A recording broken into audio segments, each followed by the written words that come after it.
بسم الله السلام عليكم ورحمة الله وبركاته لما ولا لها خيارتي أصحابتنا جعل هاي جنال كينا واني وعيقين كحران وحين الله يسود وهذا قام فرنك سود وهذا لما ولا لها يقول حسبنا سود وين يا سيد عادية وحين الله يمكن السود وهذا أنا حق ما سنتين سبسكرايبر كين إن شاء الله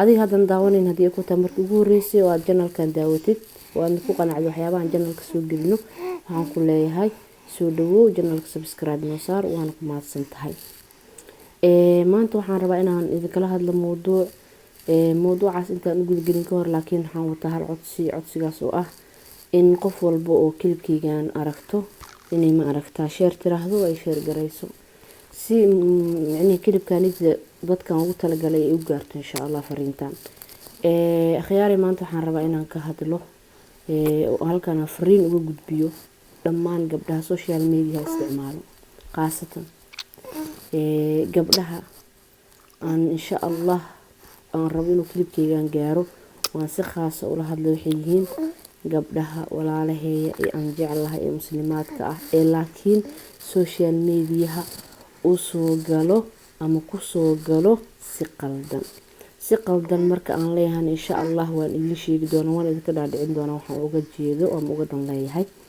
laakiin ka hor inta aanan idin sheegin gabdhahaas iyo sida qaldan aan anigu arko inay qaldan tahay oo social media u soo galaan arintan waxa igu dhaliya ayaan rabaa insha Allah marka hore inaan idin la wadaago arintan waxa igu dhalisay waxay tahay gabar kamid ah gabdhaha walaalaha ah ahna gabar caan ah ahna gabar moodada ma aragtaa cilaaqo laho gabdhaha dharka xayisiya ah gabadha waxaa la dhahaa Xaliimo waxaan rajeynayaa inta badan inta social media isticmaasho inay gabadhaas ay yihiin kuwa aad u garanayo gabadhaas ayaa ma aragtaa igu dhalisay inaan mowduucan ka hadlo kadib markii aan arkay mowqifkii quruxda badnaa ay iska taagtay xijaabkeeda inay xajisato aad baan gabadhaas ugu farxay waana wax lagu farxo waana wax wallahi qof walbo iimaan leh aad ugu farxayo waa gabar micnihii hadii ay maanta arintaasiti ay sameyn lahayd ama xijaabkeeda ay ma aragtaa iska dhigi lahayd malaayiin lacag lagu siin lahaa laakiin malaayiinta lacagta waxay ka dooratay waxay tahay xijaabkeeda inay xajisato waayo waxay ogtahay malaayiinta lacagta inay ka raaci doonto karfan cad iyo diibka lagu carfinayo markii ma aragtaa la dhaqay meedka mana garanayso xilli iyo waqti ay dhimanayso dhamaanteena ma garanayno gabadhaas ayaa igu dhalisay mowqifka quruxda badan la istaagtay inaan maanta kilibkan u diro gabar walba walaashaya ee sida ay idin sheegay social media isticmaalo soo galo una soo galo qaab qaldan haddaba qaabkaas aan ka hadlay waxay tahay gabdhahan waxay ku soo galaan social media si sinaba aan ku banaanay sharciga islaamka iyo dhaqanka Soomaalida waa wax aad loola yaabo waxaasna waxa keeni kara waxay tahay ama aasaas oo aan dhihi karaa aniga xijaabkiyo marka hore la soo takhfiifiyay sababtu waxay tahay anaga Soomaali baan nahay Soomaaliyeey waa isna qaana waana ognahay waxaan ku xijaaban jirnay iyo waxa aad kana loogu amaanay ee dad far badan oo muslimiin ay amaanta nagu soo jeediyeen waxay ahayd anagu waxaan xiran jirnay xijaab siideysan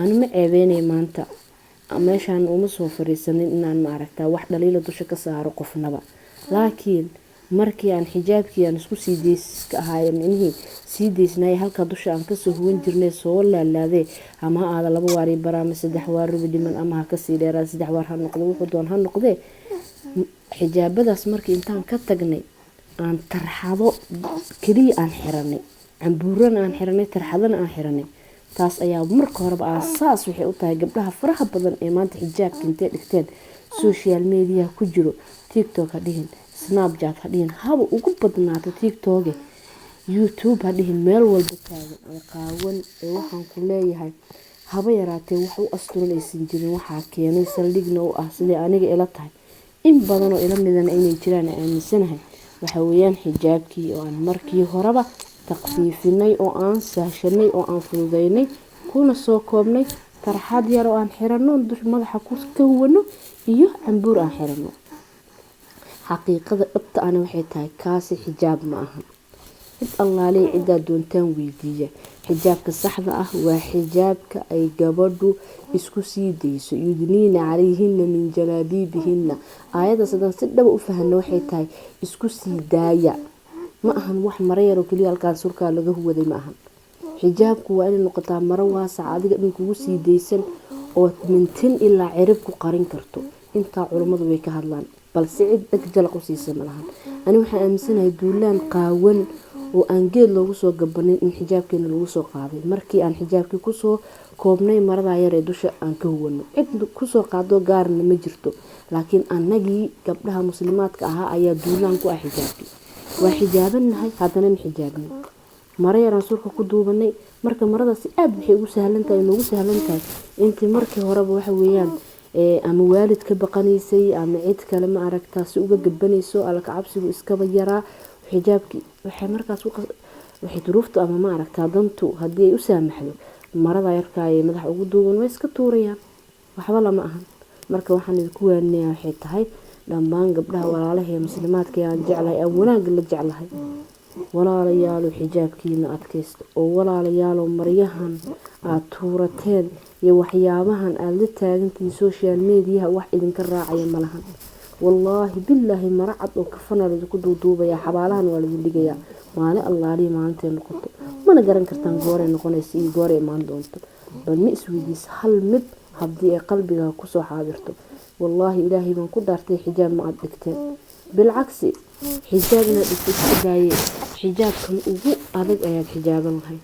hashaa arrin waxay tahay haddii ma garan kartid sida ay nafta kaa bixisa. bal ka waran adiga oo laxdadaa yarta ayaad maaragtay social media heesii intaad wax isdul saartay quruxiisa ee marihiina aad dhigatay, haddii ay nafta kaa baxdo maxaa ilaahay la hordegi doontaa? maxaa ilaahay kala hordegi doontaa? ma isweydiisa arrintaas? ilaahay maxaad ugu jawaabi doontaa? midda kale ma ka fakartay siduu nebiga sallallahu alayhi wasallam noo sheegay xadiisna ay ku sugnaatay qof walba wixii uu ku dhinto ayaa lagu soo dul saaraa maalinta qiyaamaha. wixii uu ku dhintay ayaa lagu soo saaraa. bal ka waran adoo heesiyo isruxayo qaawin haddii naftu kaa baxdo oo aad saas ku dhimatid oo sidaa lagugu soo saaro maxaad filanaysaa? dhammaanteen horta ilaahay waxaan ka rajaynaynaa waxa khayr iyo wanaag. adinkana waxaan idinka filayaa waxay tahay inaad tihiin gabdho mu'minaada iimaanna qalbigooda uu ku jiro, alla ka cabsina qalbigooda uu ku jiro, laakiin uu shaydaan daasadi iyo durbaano u tumay oo uu weeciyey, sidaasna ay ku qasabtay inay ma aragtaa say doonaan u dhaqmaan sida kamaa. iyo wallaahi markaad gabdhaha qaar aragto waxaa is leedahay kuwani maba dhimanayaan oo geeridii waxayba ka qaateenba damaanad iyo baraa-ay ka haystaa inaysan dhimanayna is leedahay. waxaa kaloo aan la yaabay qalbigii ila gubtay waxay tahay war waxaan la yaabo waxay tahay war ma aragno wiilal isruxayo isqaawinay way yar tahay.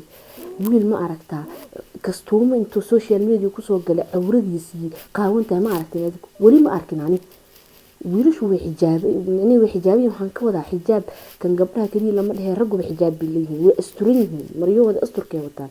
laakiin annagoo dumar ahayn awalba cawro ahayn awalba ceeb ahayn oo ceeb waxaan ka wadaa micnihii jirkeennoo dhan baa wuxuu yahay wada cawro. marka annagoo saas ahayn oo maaragtaa allah raxmaanka qurux noo abuurayba oo soo jiidashana loo abuuray haddii aan isa sii qurxino oo haddana isa sii qaawino fidnada ka dhalan karta ma isweydiisan. waxaa la isweydiinaya xitaa maanta maxay kufsiga u badatay, maxay xaaraanta u badatay, maxay sinada u badatay, maxay waxaan u badatay. waxaasoo dhan waxaa sababay waxay tahay annagii oo xijaabkii dhiganay, annagii oo isqaawinay meel walba dayacan. maxaa ku dayacay? maxaa ku qaawiyey? jirkaagu waa dahab. maxaa jirkaaga dahabka u qiimo tiraysa oo isku qaawinaysaa? haddaba gabdho waxaa idin leeyahay gabadhaas xaliimo ah ha idiin noqoto tusaale wanaagsan oo qarnigan hadda aan noolnahay. welibana waxay tusaale idinkugu noqonaysaa ayada malaayiin doolar ku heli kartay haddii xijaabka dhigan lahayd ayay diiday. adiga ma isweydiisa maxaa lagugu siiyaa xijaabka? waaba dhigataye intaa rag ajaaniba iska kaa daawado ayadoo kunna aysan kaa bixin. micnihi waxaan ka wadaa kunna aan lagugu siinaynin lacag ah. marka walaalahayo waxaan jeclahay fariintana idinkugu soo gudbinaya waxay tahay wallaahi waa wanaagga idinla jeclahay. ma jecli aniga dadka shu-uuntooda iyo arrimahooda qaaska inaan galo, laakiin waxyaabaha qaar waxay nagu tahay inaan ka hadalno waajibna saaran waay. waana arinta allah raxmaanka aan noogu doortay inaan noqono ummatal wusta waxay tahay inaan xumaha iska reebno wanaagana isfarno. taas ayaa igu xambaartay. haddii aad kilibkeygan wax xumaan u aragteen waxaan idin leeyahay iga raali ahaada, laakiin aniga waxaan uga dan leeyahay maadaama aan ahay gabar muslimada, gabdhaha walaalaheedana khayrka la jecel, social mediahana isticmaasho, in aan fariintan idin soo gaarsiiyo waajibkiina aan guto. waxaana markhaati idinkaga dhigayaa inaan waajibkeygii gutay idinla soo gaarsiiyey. waxaana rajeynayaa waxay tahay kelmadeydan inaad ku waantowdaan oo la arko gabdho muslimaado insha Allah wada xijaaban. social media isticmaala haddaad doontana idin diidano, laakiin sifo wanaagsan iyo astur iyo qiimo kusoo gala. gabdho muslimaada tihiin, qiimo leh, qaaya leh, ilaahay diin qurux badan u doortay. quruxdiina xijaabkiina adaaba Allah raxmaanka xijaabkaaga fooqa 7 samaawaad ka soo dejiyay. marka waxaan leeyahay is astura, is xijaabka shuruudiisana ilaaliyo dhameystira. dhammaanteena Allah raxmaanka waxaan ka rajeynaynaa inuu na sugo xishoodkii xijaabkan uu nagu sugo insha Allah. ilaahayna tawfiiqda hana waafajiyo, tawxiidka hanagu dilo. wixii aan saxayna waxay ka ahaadeen Allah raxmaanka agtiisa. wixii markaas aan qaaldana insha Allah waxaan u celinayaa waxay tahay nafteedii shaydaan. aad iyo aad waxaa ugu mahadsantihiin daawashadiina iyo sida quruxda badan leh aad mar walba ila socotaan. insha Allah fiidiyoga ku xigintaa ku kulmeyna waxaa idinkaga tagayaa waxay tahay salaanta islaamka. assalaamu calaykum waraxmatullaahi wabarakaatu.